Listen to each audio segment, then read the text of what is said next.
대문 앞에서 마주친 그 3초 고성이는 끝났다고 느꼈는데요. 정작 끝난 건 아무것도 없었습니다.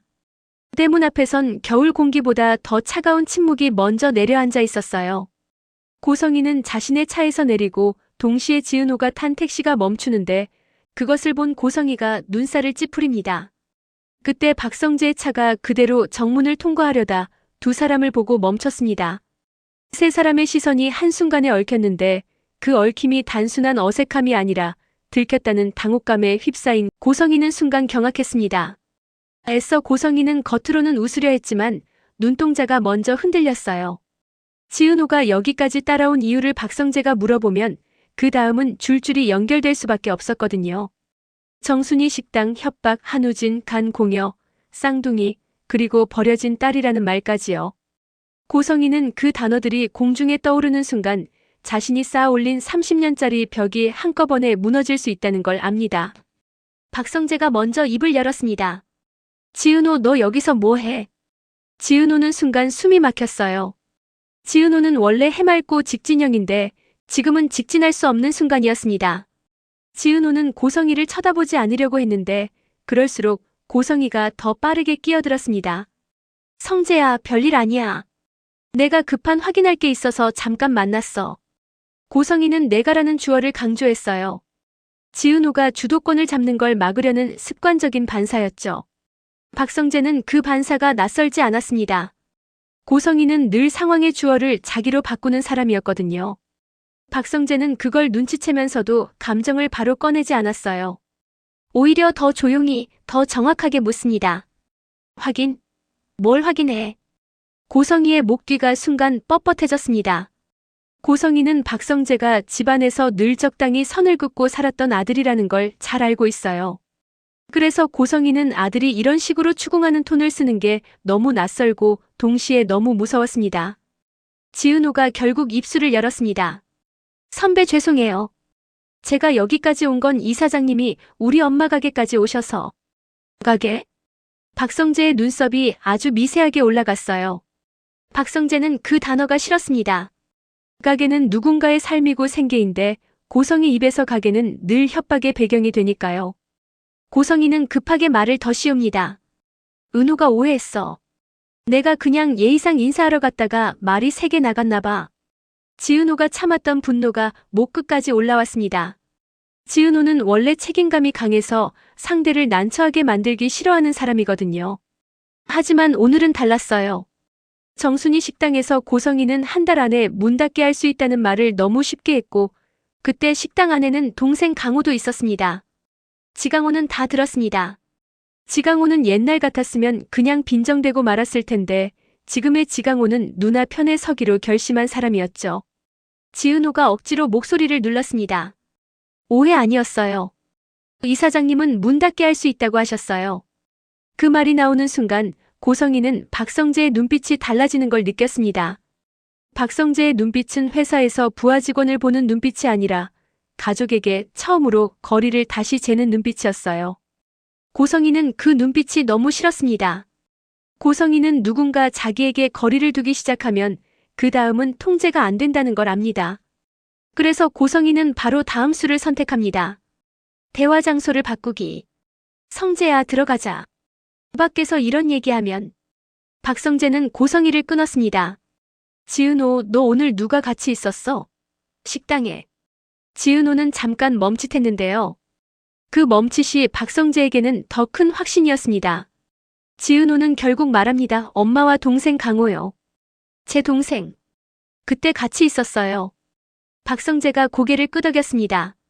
박성재는 그 이름을 마음속에 새겨둡니다. 증인이라는 단어가 박성재 머릿속에 조용히 자리 잡았거든요. 고성이는 그 순간 결론을 내렸습니다. 박성재는 지금 가족 보호 본능이 아니라 확인 본능으로 움직이고 있습니다. 그리고 그 확인이 박진석에게 가는 순간 자신은 끝일 수 있어요. 고성이가 가장 두려워하는 건 박진석의 분노 그 자체가 아니라 박진석의 신뢰가 돌아서 버리는 겁니다. 박진석은 한번 돌아서면 되돌리기 어려운 사람입니다. 박성재는 차분하게 말합니다. 지은호, 집에 갈 거지. 내가 데려다 줄게. 고성이가 바로 반대하려 했지만 박성재의 얼굴에는 이미 결정이 서 있었습니다. 고성이는 더 밀어붙이면 오히려 티가 난다는 걸 압니다. 고성이는 억지 미소를 붙입니다. 그래. 고맙다. 고성이는 고맙다라고 말하면서도 속으로는 다른 말을 삼키고 있었어요. 성재가 박진석에게 말하기 전에 내가 먼저 막아야 해. 차 안에서 지은호는 한동안 말을 못했습니다. 박성재는 운전대를 잡은 손에 힘이 들어갔지만 속도를 올리지는 않았어요. 빨리 가는 게 답이 아닌 밤이었습니다. 박성재는 조용히 묻습니다. 지은호, 너 우리 어머니를 왜 이사장님이라고 불러? 지은호는 눈을 감았다 떴습니다. 지은호에게 고성이는 단순한 상대가 아니라 과거를 찢어놓은 사람입니다. 지은호는 말합니다. 선배, 지금은 다 말하면 안 될 것 같아요. 박성재는 그 대답이 더 무섭습니다. 다 말하면 안 된다는 건 말하면 터진다는 뜻이니까요. 박성재는 숨을 한번 고르고 질문을 더 단단하게 바꿨습니다. 한우진. 그 이름 알아? 지은호의 어깨가 아주 작게 떨렸어요. 박성재는 그 떨림을 보면서 머릿속에서 조각들이 맞춰지는 소리를 들었습니다. 우리 집의 일이 밖에서 이미 소문처럼 도는 구조. 그리고 그 소문이 지은호 가족까지 건드리는 구조. 박성재는 입술을 잘라먹듯 말합니다. 너 그 강공혁 그 일 관련 있어? 지은호는 끝까지 버티려 했는데 눈가가 먼저 젖었습니다. 지은호는 원래 울면서도 웃는 사람인데요. 오늘은 웃음이 나오지 않았습니다. 지은호는 힘겹게 말합니다. 선배, 제가 누구를 살리려고 했던 건 맞아요. 근데 그게 이렇게 칼이 될 줄은 몰랐어요. 박성재는 대답을 못했습니다. 박성재는 지금까지 가정 문제라고만 생각한 것들이 누군가의 몸과 인생을 걸고 지나온 문제였다는 걸 깨닫고 있었거든요. 박성재는 차를 세우고 싶었지만 그러면 지은호가 더 무너질까봐 그냥 조용히 운전했습니다. 지은호를 집 앞에 내려주며 박성재는 말합니다. 지은호, 오늘 말한 건 여기까지만 해도 돼. 대신 내가 연락하면 받아. 그리고 동생 지강호, 내가 한번 만나도 되겠냐? 지은호가 놀라서 묻습니다. 선배가요?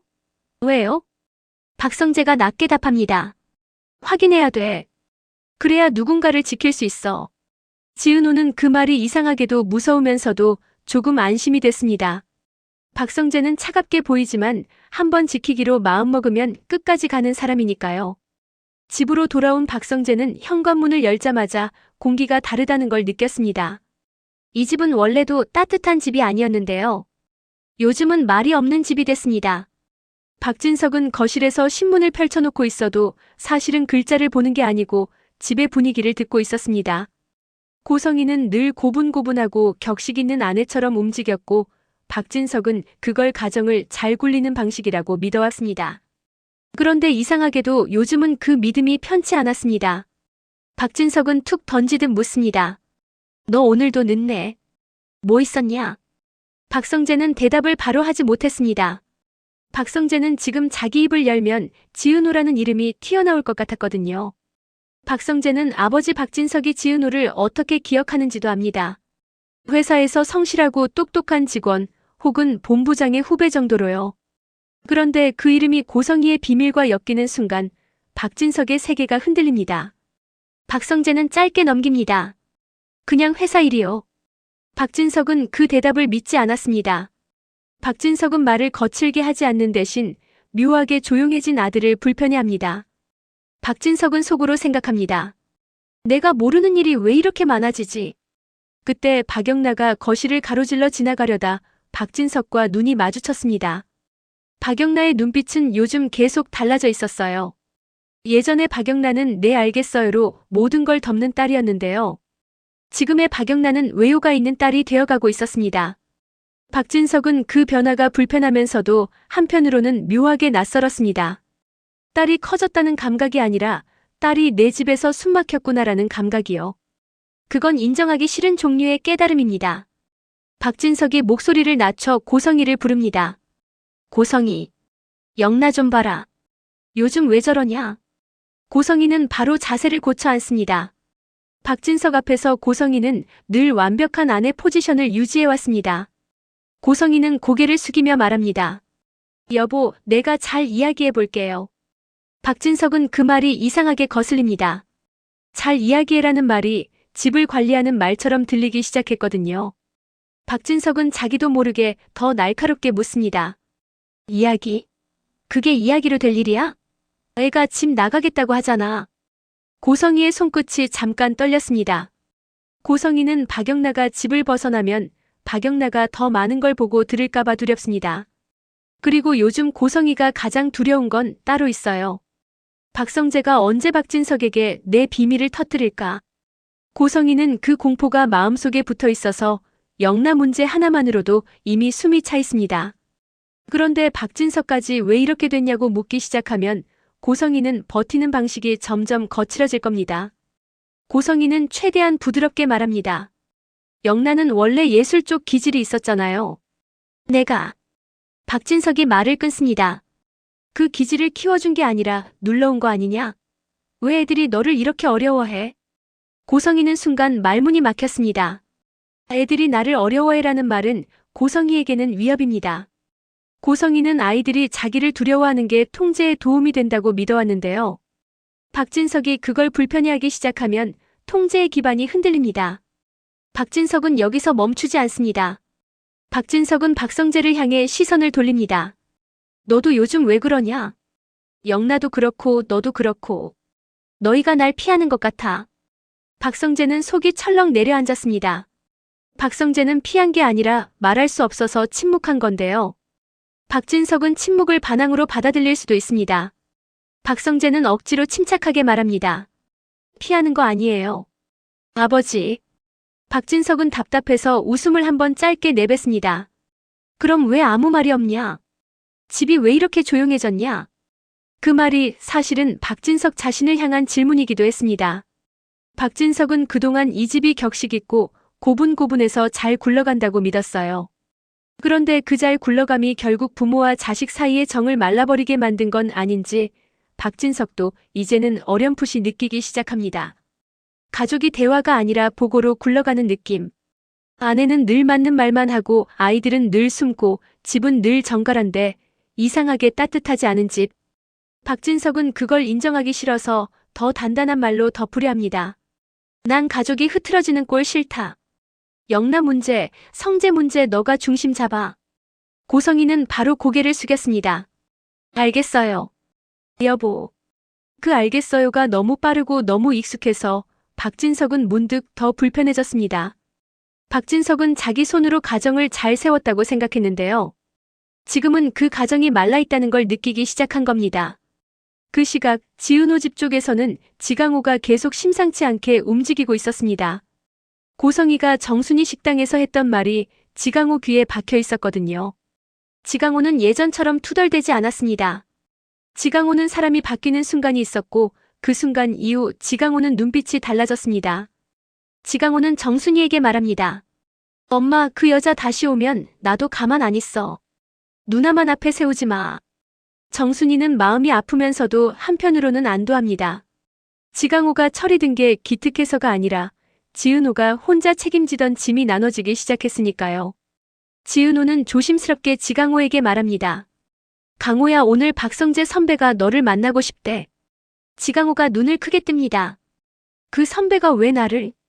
지은호가 낮게 답합니다. 그 집 뭔가 이상해. 선배도 이제 이상함을 느낀 것 같아. 지강호는 잠깐 생각하더니 고개를 끄덕입니다. 좋아. 만나. 근데 누나, 이번엔 우리도 준비해야 돼. 지은호가 놀라 묻습니다. 뭘 준비해? 지강호가 조용히 말합니다. 증거. 그 여자 말이 그냥 말이 아니잖아. 식당 문 닫게 한다고 했던 것도 우리를 흔들겠다는 거잖아. 난 이제 당하고만 안 있어. 지은호는 지강호의 말에서 이상하게 위로를 받습니다.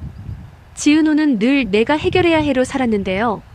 지강호가 우리라고 말하면 지은호는 처음으로 혼자가 아닌 느낌이 듭니다. 그리고 이 지역은 이 모든 갈등의 실타래가 자기 주변으로 모이고 있다는 걸 서서히 깨닫습니다. 이 지역은 일도 바쁘고 지은호와의 관계도 조심스럽게 이어가고 있습니다. 이 지역은 예전에 지은호가 먼저 사귀자고 했을 때 일이 먼저라 거절했고 그 이후 결혼식 날 사라진 신부의 상처로 비혼주의가 됐던 사람이죠. 그런데 최근엔 지은호에게 마음을 주고 고백했고 지은호는 확답을 안 했지만 여운을 남긴 채 잘 흘러가고 있습니다. 이 지역은 그 여운이 얼마나 소중한지 압니다. 그래서 더 지키고 싶습니다. 그런데 집안은 흔들리고 동생 이수빈은 이별로 무너지고 아버지 이상철과 어머니 김다정은 그 사실에 괴로워하고 있어요.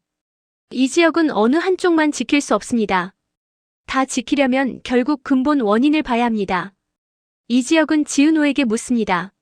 은호야, 너 요즘 그 사람 때문에 힘든 거 아니야? 고성이. 지은호는 순간 숨이 멎는 듯 하다가 고개를 천천히 끄덕였습니다. 지역 선배 나 또 시작된 것 같아. 그 사람이 다시 우리를 건드리려 해. 이 지역의 눈빛이 단단해졌습니다. 이번엔 너 혼자 안 하게 할게. 지은호는 그 말이 고맙지만 동시에 무섭습니다. 이 지역은 누군가를 지키려다 자기를 희생하는 타입이거든요. 지은호는 말합니다. 선배 무리하지 마요. 나 선배까지 잃고 싶진 않아. 이 지역이 낮게 대답합니다. 잃지 않게 할 거야. 이번엔. 한편 박영란은 마음이 복잡합니다. 얼마 전 병원에서 우진과 은호와의 관계를 병원문 밖에서 듣게 되고 그래서 어쩌면 피부치에 정이 생기게 되어 은호의 사무실도 찾아갔었는데요. 오히려 은호는 너희 엄마가 보냈냐고 따지고 영란은 오해를 받습니다. 영란은 오히려 미안하다는 말을 하고 돌아왔고 이제 부모로부터의 구속을 거부하고자 하는 마음이 생겼습니다. 그동안 아버지와 어머니의 철저한 관리로부터 숨죽여 살았던 영란인데요. 요즘은 자신이 좋아하는 일이 생기고 우연히 오빠 우진으로부터 칭찬을 듣게 되어 영란은 자신의 일을 주장하기 시작했고 그 일로 아버지 박진석에게 뺨을 맞고 말았습니다. 서로 너무 놀라고 영란은 집을 뛰쳐나가게 됩니다. 박진석은 고성이에게 화풀이를 하고 고성이는 어쩔 줄 몰라 합니다. 그들의 깊은 곳에서 틈이 생기고 신뢰가 무너지는 폭발이 시작되었습니다.